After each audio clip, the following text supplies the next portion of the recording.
नमस्कार, मैं हूं आपके साथ सोनिया चौहान और आप देख रहे हैं न्यूज इंडिया का डिजिटल प्लेटफॉर्म। आज बात होगी महाराष्ट्र में पावर गेम की। जी हां, महाराष्ट्र की राजनीति में इन दिनों सियासी भूचाल मचा हुआ है। अजित पवार ने चाचा शरद पवार को चुनौती देते हुए एनसीपी के कई विधायकों को साथ लेकर अपना पाला बदल लिया।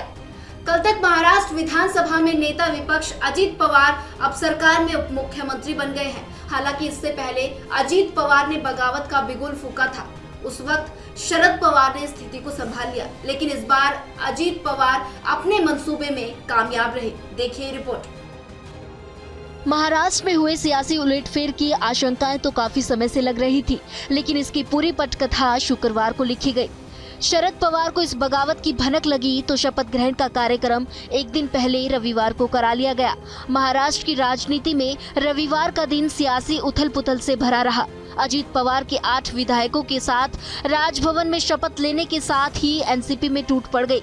एनसीपी में पड़ी टूट की स्क्रिप्ट दरअसल शुक्रवार को उस समय तैयार हो गई थी जब अजित पवार ने नेता प्रतिपक्ष का पद छोड़ दिया।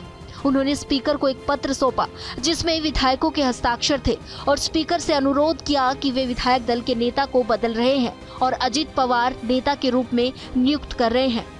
स्पीकर को लिखे इस पत्र के आधार पर अजित पवार ने विधायक दल के नेता के रूप में राज्यपाल को पत्र लिखा और कहा कि वे शिंदे फडणवीस सरकार का समर्थन कर रहे हैं। इसके बाद शपथ ग्रहण का आयोजन किया गया।